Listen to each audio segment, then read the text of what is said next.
ఈ రోజు మహాత్మా జ్యోతి బాపులే గారి వర్ధంతి.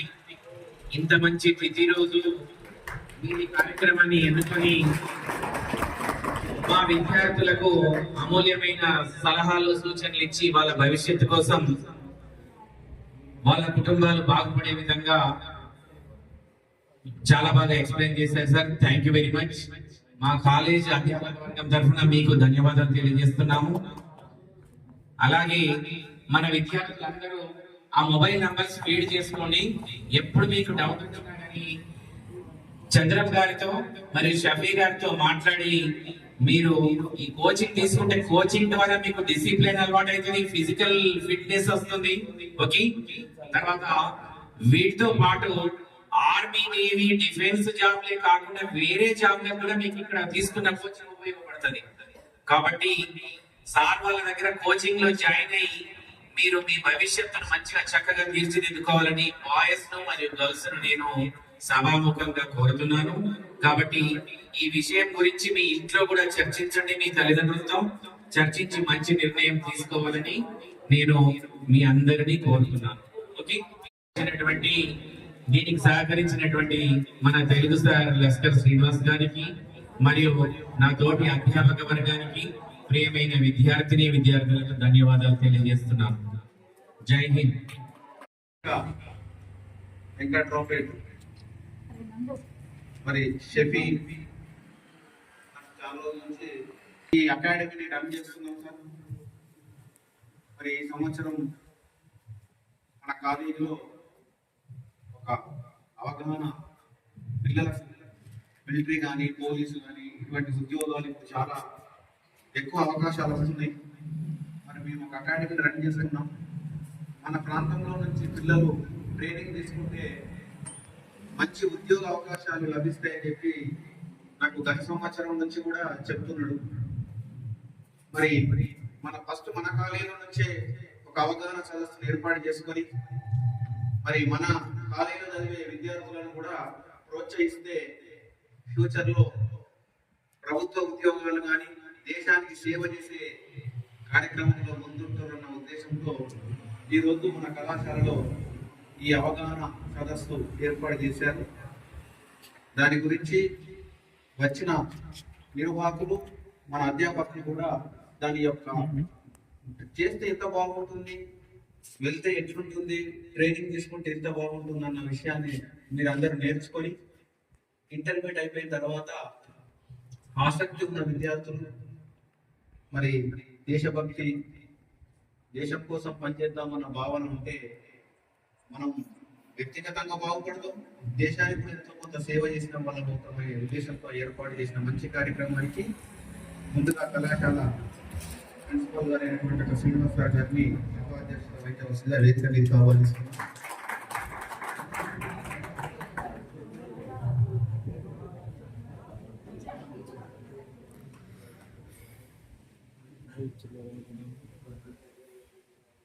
కళాశాల అధ్యాపక బృందం అందరినీ కూడా సంతోషం madam, Srinivas sir, Sarajit sir, Balakrishna sir, Madhu sir, Mattayya sir, అందరూ కూడా, ప్రసాద్ సార్, పేరున జ్యోతి మేడం, అంజలి మేడం, ప్రతి ఒక్కరు కూడా మరి ఒకసారి వేదిక మీదకి రావాల్సిందిగా కోరుతున్నాం.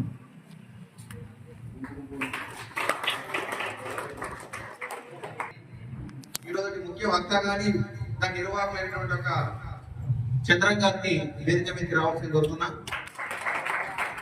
షఫీ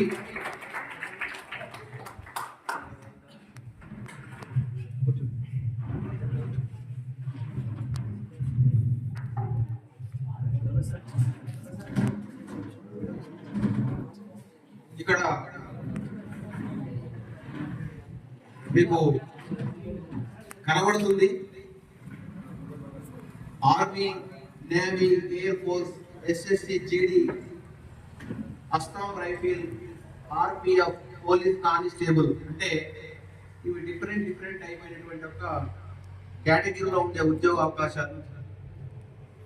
పోలీస్ కానిస్టేబుల్ అంటేనేమో మన సరౌండింగ్ లో చేసుకుంటాం, ఆర్మీ అంటేనేమో దేశ సరిహద్దుల్లోకి వెళ్తాం. మరి గర్ల్స్ కూడా ఎందుకు కూర్చోబెట్టినామంటే అమ్మాయిలు కూడా ఆర్మీలోకి వెళ్ళొచ్చు, దేశ సేవ చేయొచ్చు, ఆర్మీకి వెళ్ళాలి అన్న కోరికతో ఒక సినిమా వచ్చింది, భగవంత్ కేసరి అనే సినిమా చూస్తే మీకు అర్థమైంది. ఆర్మీ చేయాలని వాళ్ళ నాన్న కోరిక తీర్చడానికి అందులో ఉన్న హీరో పాడే పాటలు అంటే కష్టాలు చాలా ఉంటాయి. అమ్మాయికి ఒక రకమైనటువంటి ఒక భయం, ఆ భయాన్ని తొలగించి ఆ అమ్మాయిని ఆర్మీకి పంపించాలనే కాన్సెప్ట్ లో ఆడపిల్లలు కూడా ఆత్మరక్షణ, దేశ రక్షణ ఈ రెండింటిలో ముందుంటున్నారు. ఈ మధ్య జరుగుతున్నటువంటి అనేక సంఘటనల్లో ఆత్మరక్షణ కోసమే కాకుండా వాళ్ళుగా సెల్ఫ్ డిఫెన్స్ గా అమ్మాయిలు కొంచెం ట్రైనింగ్ తీసుకుంటే ఉద్యోగం కోసమే కాదు, ఏ ఉద్యోగం చేసినా సెల్ఫ్ డిఫెన్స్ అనేటువంటిది ఉంటుంది. శిక్షణ తీసుకోవడం తప్పులేదు, ఉద్యోగం చేస్తామా చేయమని తర్వాత సెల్ఫ్ డిఫెన్స్ అంటే నేర్చుకోవడానికి తప్పులేదు, శిక్షణ.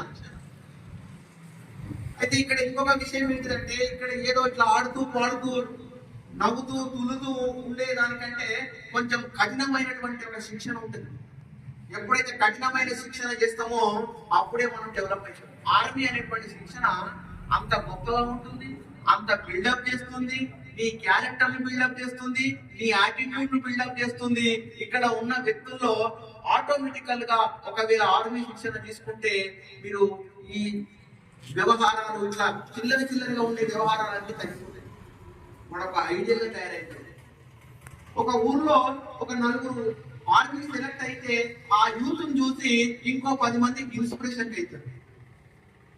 ఒక్కసారి దేశం కోసం ఒక దేశ బార్డర్లకు వెళ్ళి నువ్వు పనిచేసి వచ్చిన తర్వాత నీ అనుభవాలను నీ స్నేహితులతో పంచుకుంటే నీ రోమాలు నిక్కబొడుస్తాయి. అరే నేను కూడా దేశం కోసం మరి కష్టపడతాను, పనిచేస్తా, ఏముంటుందిరా అన్న అంటే ఇట్లా ఉండదురా, మనం తిరిగినట్టు ఉండదురా, మంచిగా ఉంటుంది, కష్టం ఉంటుంది, అన్న సుఖం ఉంటుంది.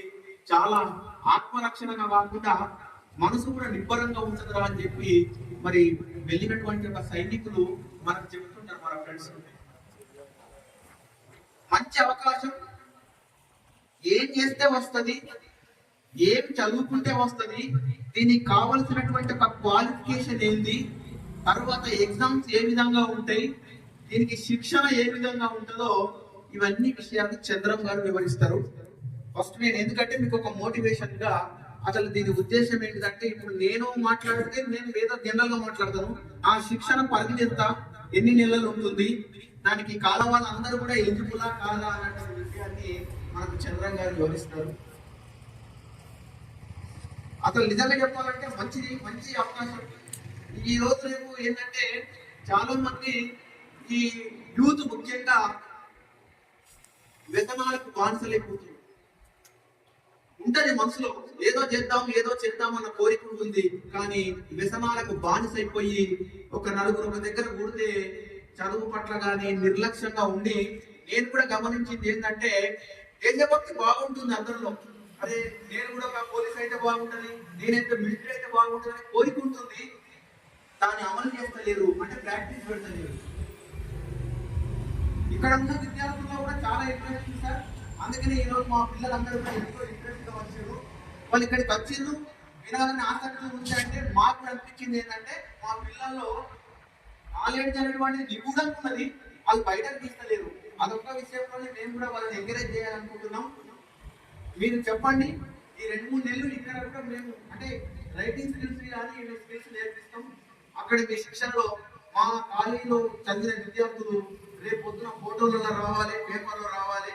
మన కుటుంబంలో కూడా మా పిల్లవాడు సెలెక్ట్ అయిన పేరు వస్తే దాదాపుగా మీకు చాలా మంది విద్యార్థులు ఇక్కడ నుంచి మీరు ట్రైనింగ్ రావడానికి విధంగా ఉంటారు. దానికి సంబంధించినటువంటి యొక్క డీటెయిల్స్ అన్ని కూడా మీరు వివరించండి. మేము మాట్లాడేది జనరల్ ఉంటుంది, దానికి సంబంధించింది కాబట్టి మేము కూడా అన్ని విని మా పిల్లలందరూ ఎంకరేజ్ చేస్తామని చెప్తూ చంద్రం గారిని ఆజాద్ డిఫెన్స్ అకాడమీ సంబంధించి ఏదైనా సరే మన ప్రపంచంలో ఏ దేశానికైనా సరే రక్షణ వ్యవస్థ చాలా ముఖ్యమైనది. ప్రపంచంలో ఏ దేశం తీసుకుంటారు, కానీ మన భారతదేశంలో ఎక్కువ పర్సెంట్ యువత, 60% యువత మన భారతదేశంలో ఉంది. కాబట్టి మనం కూడా రక్షణ వ్యవస్థలోకి వెళ్ళాలి అనే ఉద్దేశంతోనే మనకు జపాన్ తీసుకో, జర్మన్ తీసుకో, ఎక్కడ చైనా తీసుకో, ఎక్కడ కూడా వృద్ధులు ఎక్కువ లేరు.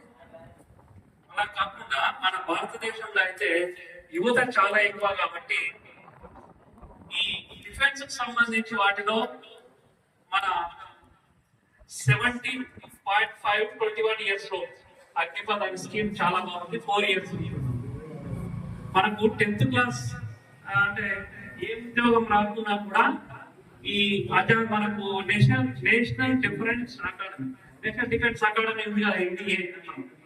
ఎన్డీఏలో 3 రంగాలు ఉంటాయి: ఆర్మీ, నేవీ, అదేవిధంగా ఎయిర్ ఫోర్స్ 3 ఉంటాయి. మనము దీంట్లో 2 ఉంటాయి బాబు. ఒకటి ఫిజికల్ ట్రైనింగ్ ఉంటుంది, ఇంకోటి రిటర్న్ టెస్ట్ ఉంటుంది. 2 ఉంటాయి. ఎందుకంటే మా ఫ్యామిలీ నుంచి 2 ఉన్నారు. మా బావమది ఆర్మీలో పనిచేస్తాడు, మా బావ ఎయిర్ ఫోర్స్ లో పనిచేస్తాడు. అప్పుడే మా బావమది ఇంటర్మీడియట్ అయిపోయింది నవోదయలో. ఈ కరీంనగర్ వెరోనికా అకాడమీ ఉంటుంది. అక్కడ ఇంటర్మీడియట్ అయిపోయిన వాళ్ళకు 1 ఇయర్ ట్రైనింగ్ ఇస్తారు. మీరు ఫిజికల్ గా ఈ ట్రైనింగ్ ఎందుకు చేస్తారంటే వాటికి సంబంధించిన వాటిలో మీరు ఈ ఫిజికల్ గా ట్రైనింగ్ చేయడం వల్ల మీకు ఎందుకు ఉపయోగపడుతుంది అంటే ఫ్యూచర్ లో మనం ఏదైనా కానిస్టేబుల్ కోచింగ్ వెళ్ళాలన్నా, మనకు ఫ్యూచర్ లో ఇంకేదైనా జాబ్ చేయాలన్నా ఫిజికల్ సంబంధించిన వాటిలో ఇది మీకు ఉపయోగపడుతుంది.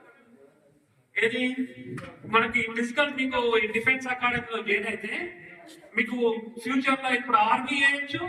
ఆర్మీకి సంబంధించిన మీ ఆర్మీ ట్రైనింగ్ అయిపోయాక మీరు జాబ్ చేసినాక మీకు కానిస్టేబుల్ కావచ్చు, లేదంటే ఐబిపిఎస్ అని అర్థమెటిక్ రీజనింగ్ అవన్నీ రిటర్న్ టెస్ట్ కి సంబంధించిన కోచింగ్ కూడా ఇస్తారు. అది మీకు ఫ్యూచర్ లో ఉపయోగపడుతుంది. బ్యాంకింగ్ వ్యవస్థలో ఐబిపిఎస్ అనేది ఉంటుంది. దాంట్లో మనకు అర్థమెటిక్ రీజనింగ్ సంబంధించిన శిక్షణ కూడా మీకు అది ఉపయోగపడుతుంది.